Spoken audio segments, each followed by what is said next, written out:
regretfully forgot my wallet again, so I asked if my friend could cover the bill. When my niece's school had an extended break, it became a routine for my single mother's sister-in-law and her daughter to stay at our house. Initially, when my niece's school had an extended break, I sympathized with her situation and believed in helping out. But over time, she began taking it for granted. One day, she insisted on going to a new outlet mall nearby, and reluctantly I agreed. However, she conveniently forgot her wallet and demanded that I pay, frustrating me. Despite this, I didn't want to disappoint my sweet niece, who often went without due to their circumstances. Reluctantly, I covered the cost, insisting my sister-in-law repay me. Unfortunately, it didn't end there. On another occasion, my sister-in-law demanded another trip to the outlet mall, and this time I was determined not to give in. My husband and I, in our 30s and married for 5 years without children, had discussed the possibility of infertility and decided to let things happen naturally. Our parents were supportive, understanding that not every couple follows the same path, though still hopeful for children. We were planning our future without excluding the possibility of living without them. My younger brother, still single, once joked about having lots of kids for my share, seemingly unaware of our fertility discussions. Meanwhile, my husband's older sister, the sister-in-law in this story, was a single mother who regularly visited us during her daughter's school vacations. While I suggested alternatives, she insisted on staying, citing financial hardship. My niece, adorable and well-behaved, quickly became close to us, creating cherished summer memories at our house. As she entered middle school, the expenses began to mount with stationery, magazines, and fashion. Despite not wanting to interfere, my husband and I decided to give a generous middle school entrance gift. Touched by my husband's older sister's thoughtful thank you letter, we looked forward to enjoying our separate vacations due to his work commitments. However, after Marine Day, my sister-in-law and niece unexpectedly arrived, announcing their month-long stay, reminiscent of previous years. I reminded her of our agreement to end these extended stays, but she brushed it off, saying, "I'll just stay in the room." Entering the room confidently, my sister-in-law remarked, "I've used every year," while my niece hesitated, urged by her mother. My niece hurriedly brought their luggage, apologizing to me before following casually and settling in.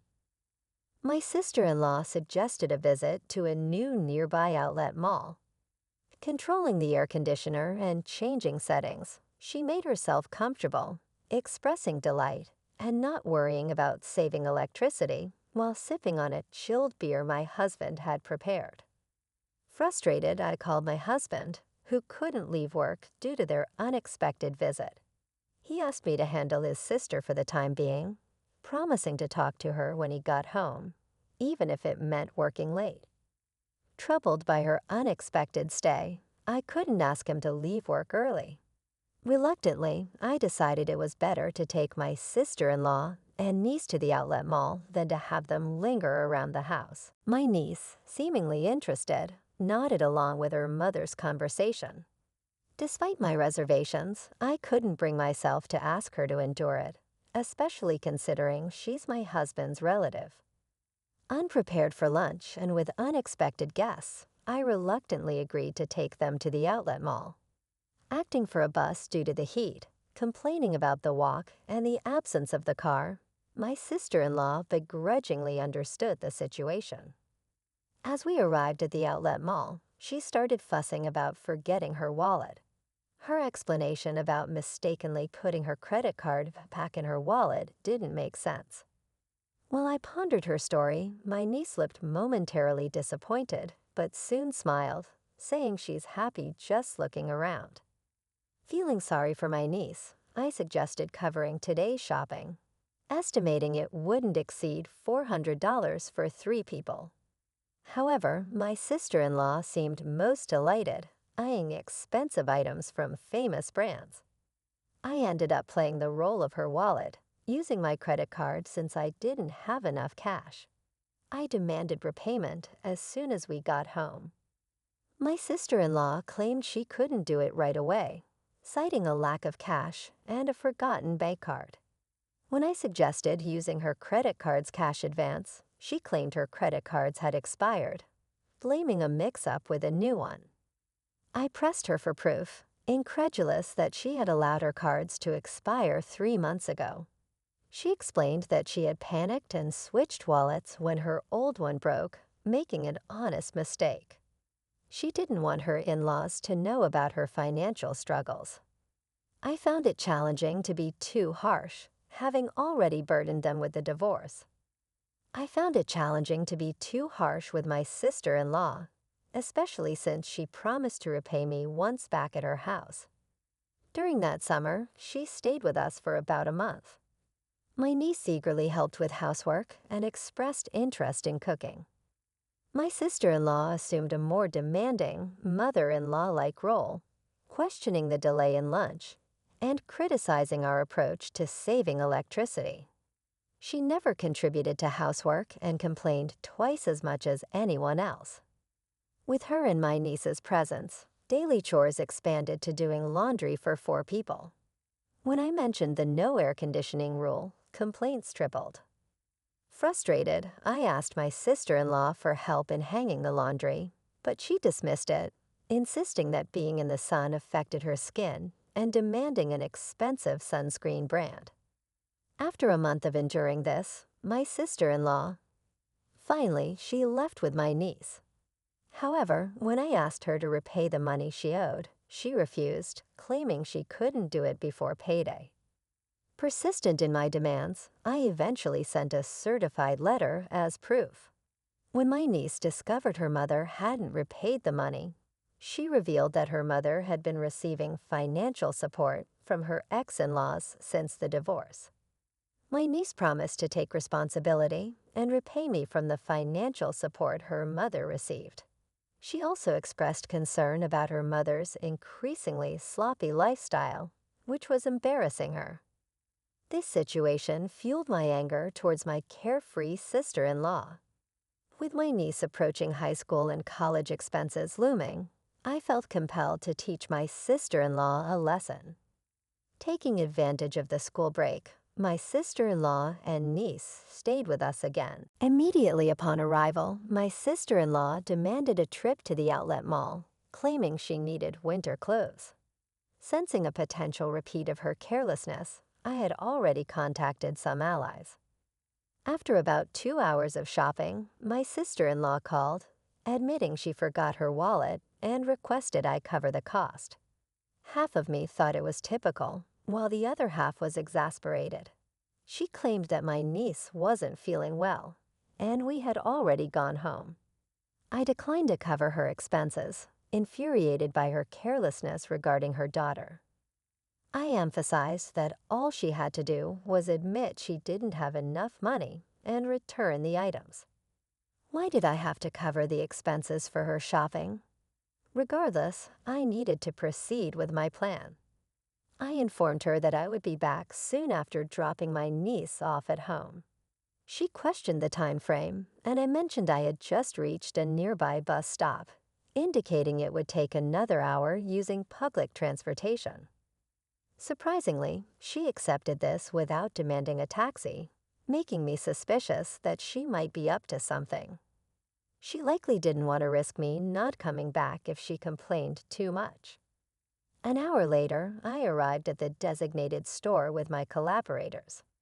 My sister-in-law was there, arms full of clothes and bags, instructing the staff to add more items. It seemed she planned to shop even more while awaiting my return. When I greeted her with an apology for the delay, she was surprised to see familiar faces beside me. Alongside me stood my husband, who was supposed to be at work, and then my father-in-law appeared. This changed my sister-in-law's expression from surprise to confusion. She stammered, questioning why my husband was there. In truth, I had informed him about her failure to repay the money, and he was aware of everything that had transpired. He had agreed with my plan and was actually at home on a day off, hiding in the bedroom when my sister-in-law arrived. I had followed our plan and told her he was at work, and she believed me without checking. After hearing the story from my niece, my husband agreed that we should inform his parents. We reported everything, including her extended stay and refusal to repay the money. When I explained our plan for the day to my in-laws, they were furious, saying it was outrageous. After separating from my sister-in-law at the mall, I immediately contacted them. My husband had driven ahead and waited for us. My niece and I left my sister-in-law and went to the parking lot, where my husband was waiting to drive us to a hotel to meet my in-laws. They had planned to go on a short trip to a rural area, but they prioritized our situation over their trip and waited at the hotel. I felt bad that their plans were ruined, but they insisted on dealing with my sister-in-law's antics first. As planned, we left my niece with my mother-in-law at the hotel and returned to the outlet mall. When we confronted her, my sister-in-law furiously accused me of being cheeky for someone who was just a wallet to her. However, my husband and father-in-law took away all the clothes and bags she was holding. Retorted, "What are you doing? Don't return my clothes. They're not yours. If you're not paying for them." My sister-in-law hesitated for a moment as my father-in-law returned the items to the store staff. My husband then dragged her out, and as he pulled her arm, she screamed, "It hurts. Let me go. Someone help. Hun's attacking me." Realizing she couldn't overpower him, she started accusing my husband of being a villain. My father-in-law, who had returned from explaining to the store, pulled out something from his jacket pocket. He was, in fact, a police officer. "I just happened to witness the incident," he explained, and everyone around us stopped listening to my sister-in-law's complaints. They pushed her into my husband's car parked in the lot. After reporting her actions to my in-laws, my father-in-law immediately checked her bank account. My niece knew where the passbook was, so they checked at my sister-in-law's house while she was away. The in-laws had been providing her with a monthly stipend, believing her claim of wanting to save the divorce settlement money for my niece's future. However, the entire amount was withdrawn on the day it was deposited, leaving a zero balance.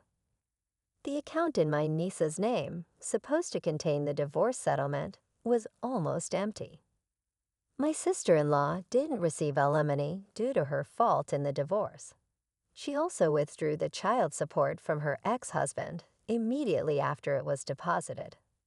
Furthermore, she confessed to not working, despite telling her parents she was. She spent her days leisurely, using the support money and child support. The divorce settlement money she claimed to save for my niece was spent on her lifestyle. When it ran out, she planned to buy designer goods and sell them for cash. She even boasted about how well-known Target outlet items sold. My father-in-law hung his head in shame and apologized to us. Despite feeling sorry for my father-in-law, I showed them a video as evidence. It captured my sister-in-law red-handed. Whenever she and her daughter stayed with us, my husband's and my belongings mysteriously disappeared. It was too coincidental to happen every time, and more items vanished with each visit. Without proof, I couldn't accuse her, but I kept an eye on her. After she didn't repay the money I had fronted, I couldn't watch her all the time, so I installed hidden cameras in our rooms. Multiple times during her stay, she seemed to be searching our room when I was out. Finally, she began to blatantly steal. Just before leaving, there were times when she had checked the location many times and would go straight to her destination, stealing what she was looking for. With practice skill, she knew exactly where to go, swiftly taking specific items like my jewelry and my husband's luxury watch. The cameras caught her in the act, even capturing her face, as she didn't notice them. My father-in-law, a police officer, was visibly furious, saying, "It's shameful to have a criminal in the family." He was overwhelmed with anger and sadness. When confronted, my sister-in-law brazenly claimed she had already sold the stolen items. My father-in-law instructed us to file a police report and submit the video as evidence. However, we were hesitant about turning in our own family. It's not a crime among names, right? We don't count someone who exploits kindness and repays generosity with evil as family, my husband said as he started the car engine. My sister-in-law asked, "Where are you taking me?" My husband answered, "To the police, obviously." She screamed as if it was the end of the world, begging us for mercy. She tried to destroy my phone, claiming it would erase the evidence. But I informed her it was just a copy, and the original was safe at home. She resigned to silence when she realized she had no escape. She pleaded, "I'll repay the money, just don't take me to the police." It's not just a matter of getting your money back. The stolen items had sentimental value. It wasn't just about the money. My jewelry was bought with my first salary, gifts from my husband, and heirlooms from my late grandmother. The same went for my husband's luxury watch. But we worried about what would happen to my niece if her mother became a criminal. We thought my in-laws would take care of her, but it would hurt her to know her mother was a thief. So for my niece's sake, we proposed not to file a report if she kept her promise to repay us. My father-in-law agreed. To ensure she kept this promise, she had to repay a set amount each month, earned through her own labor. If she failed, we would immediately file a report. I told him that I had recorded the entire conversation, as suggested by my father-in-law, for evidence. My sister-in-law had no way to deny or forget what was said. She had no choice but to hang her head in the face of the reality that "I don't know" or "I forgot" was no longer valid. Later, she was taken back to her parents' house by my father-in-law. We received an apology from my in-laws. They admitted they had been too lenient due to their love for their granddaughter and their daughter's manipulations. They realized they had spoiled her too much and vowed to re-educate her strictly. My sister-in-law, who had always been pampered, thought it was her due. After getting engaged, she quit her job to become a housewife, even though it was difficult to get a job again after the divorce. My sister-in-law herself confessed that she thought she was only working part-time. But in reality, she wasn't working at all after the divorce. She didn't even attempt to work, saying she didn't want to be associated with unfashionable older women. My father-in-law, knowing she was too sheltered, arranged for her to work at a company owned by his acquaintance. The owner was strict but fair. She struggled with basic manners and language, and her salary was managed by my mother-in-law, used to repay us.